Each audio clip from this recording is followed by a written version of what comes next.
Bonjour. En ce 5e dimanche, Jésus nous démontre une fois de plus son désir de marcher avec nous. Ce Jésus n'hésite pas, apprenant la nouvelle de son ami Lazare, suite à son décès, d'aller rendre visite à Marthe et Marie. Une fois de plus, il se fait reconnaître comme fils de Dieu. Pour voir la gloire de Dieu, il nous invite à croire. Comme Marthe, il nous arrive d'avoir de la misère à croire, à s'enfermer soi-même dans des barrières. Mais pour Dieu, rien n'est impossible. Il exauce toujours. Prenons un temps pour entendre ce récit de la résurrection de Lazare, proclamé par l'abbé Jacques Cazobon.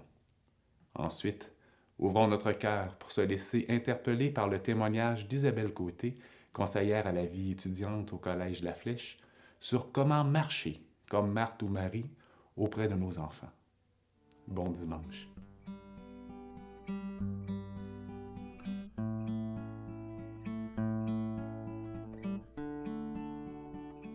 Évangile de Jésus-Christ selon saint Jean. En ce temps-là, Marthe et Marie, les deux sœurs de Lazare, envoyèrent dire à Jésus, « Seigneur, celui que tu aimes est malade. » En apprenant cela, Jésus dit, « Cette maladie ne conduit pas à la mort. Elle est pour la gloire de Dieu, afin que par elle, le Fils de Dieu soit glorifié. » Jésus aimait Marthe et sa sœur, ainsi que Lazare. Quand il apprit que celui-ci était malade, il demeura 2 jours encore à l'endroit où il se trouvait. Puis après cela, il dit aux disciples, « Revenons en Judée. » À son arrivée, Jésus trouva Lazare au tombeau depuis 4 jours déjà. Lorsque Marthe apprit l'arrivée de Jésus, elle partit à sa rencontre, tandis que Marthe restait assise à la maison. Marthe dit à Jésus, « Seigneur, si tu avais été ici, mon frère ne serait pas mort. Mais maintenant encore, je le sais, tout ce que tu demanderas à Dieu, Dieu te l'accordera. » Jésus lui dit, « Ton frère ressuscitera. » Marthe reprit, « Je sais qu'il ressuscitera à la résurrection au dernier jour. » Jésus lui dit, « Moi, je suis la résurrection et la vie. Celui qui croit en moi, même s'il meurt, vivra. Quiconque vit et croit en moi ne mourra jamais. Crois-tu cela? » Elle répondit, « Oui, Seigneur, je le crois. Tu es le Christ, le Fils de Dieu. Tu es celui qui vient dans le monde. » Jésus, en son esprit, fut saisi d'émotion. Il fut bouleversé et il demanda, « Où l'avez-vous déposé? » Ils lui répondirent, « Seigneur, viens et vois. » Alors Jésus se mit à pleurer.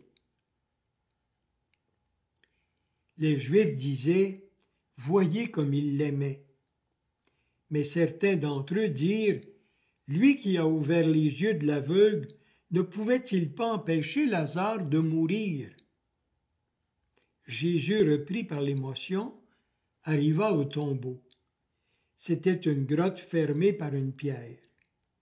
Jésus dit, « Enlevez la pierre. » Marthe, la sœur du défunt, lui dit, « Seigneur, il sent déjà. C'est le 4e jour qu'il est là. » Alors Jésus dit à Marthe, « Ne te l'ai-je pas dit? Si tu crois, tu verras la gloire de Dieu. » On enleva donc la pierre. Alors Jésus leva les yeux au ciel. « Père, je te rends grâce parce que tu m'as exaucé.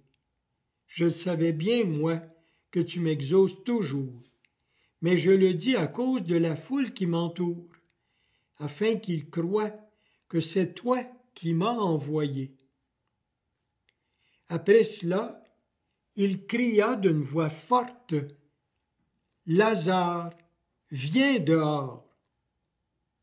Et le mort sortit, les pieds et les mains liés par des bandelettes, le visage enveloppé d'un suaire. Jésus leur dit, déliez-le et laissez-le aller.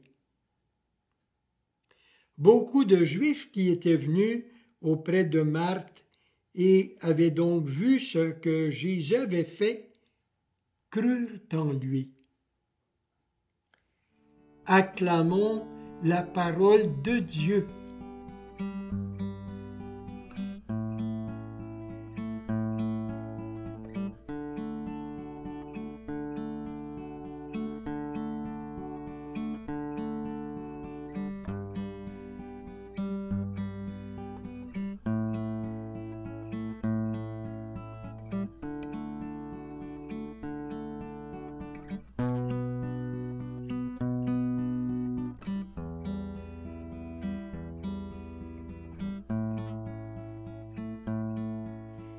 J'ai grandi dans une famille où l'engagement dans sa communauté, l'attention pour l'autre était un mode de vie. L'épanouissement personnel de chacun des enfants passait par les arts, la danse, le chant, le piano ou tout autre instrument de musique. L'engagement dans une discipline sportive aussi était encouragé, les sports d'équipe en particulier, et l'investissement dans un groupe comme les 4H, le scoutisme, le guidisme. L'accueil, c'est une particularité de notre clan, inspirée par ma mère au quotidien. Un dépanneur de village, une table pour faire dîner les enfants de l'école voisine, une résidence pour personnes âgées. En plus de ses 4 enfants, elle prenait soin de nos amis, qui devenaient rapidement membres de cette famille élargie. Elle avait une foi inébranlable et une énergie exceptionnelle, tenant les rênes de sa petite entreprise, veillant aux soins de ses enfants, de son mari, sans négliger le choix de ses chants pour la messe du dimanche qui seront interprétés par la chorale paroissiale sous sa direction. Maman était le moteur de nombreuses initiatives qui ont jalonné notre histoire familiale. Rien ne l'arrêtait. Affairée comme la Marthe du Nouveau Testament. Et nous marchions dans son sillon, pas toujours conscients de l'importance de nos actions dans la réussite de ses projets familiaux et encore moins conscients de tous les apprentissages qui nous étaient offerts au passage. Quand le dépanneur a fermé, beaucoup de clients, de clientes ont eu du chagrin de perdre l'accès privilégié à Loulou, Loulou Bonbon pour les enfants, et ils se sont sentis orphelins lors de son décès, plusieurs années plus tard. La maladie est venue l'écarter de sa besogne. Son pas, qui avait toujours été franc, rapide, avait commencé à ralentir et finalement s'est stoppé net.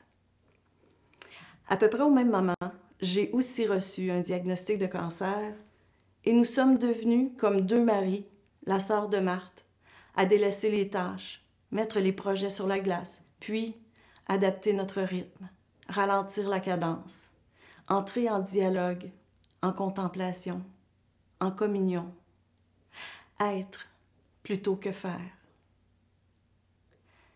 Ma convalescence m'a donné le privilège de m'arrêter et vivre les plus beaux moments avec ma mère, les plus tristes aussi, mais les plus vrais. Comment on se remet? Bien, c'est de se remettre en marche. Après son départ et ma guérison, j'ai ressenti très fort le besoin de faire fructifier son héritage. Ouvrir ta porte, c'est aussi ouvrir ton cœur. Écoute ce que tes visiteurs ont à raconter. Partage-leur ce que tu as de plus beau et entoure-les de chaleur humaine. Ma maison est alors devenue un gîte, un bed and breakfast qui allait recevoir des gens de partout et leur permettre de se poser tout doucement dans notre beau petit village qui a tant à offrir. Un projet qui s'ajoute à un travail que j'aime beaucoup auprès d'étudiants du collégial et d'autres engagements pour la mise en valeur du patrimoine et le rayonnement de nos ruralités. Je remarque aussi que mes sœurs, mon frère, ont suivi les traces de notre mère. Un pas à la fois. Et quand la fatigue, l'ennui nous donne envie de s'arrêter, faisons un pas de plus. Et encore un.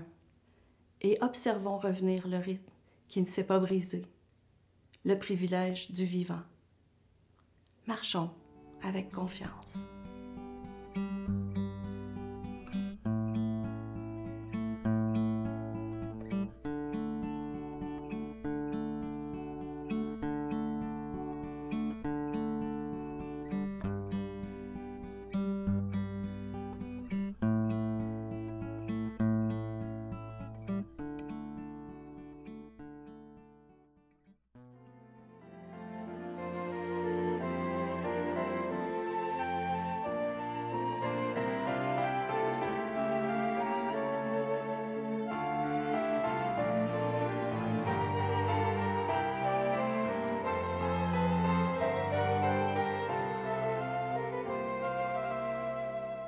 Si tu savais le don de Dieu, tu puiserais aux sources vives. Si tu savais le don de Dieu, tu puiserais aux sources vives. Et tu n'aurais d'autre promesse que le cri d'une voix faisant lever les morts. Si tu savais le don de Dieu.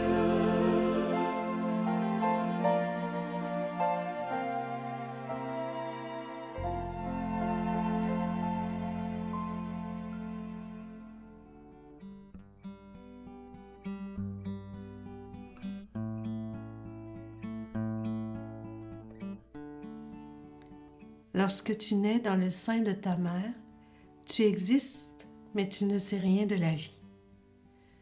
Lorsque tu grandis dans l'innocence de la jeunesse, tu vis de rêves, tu ne sais rien de l'âge adulte.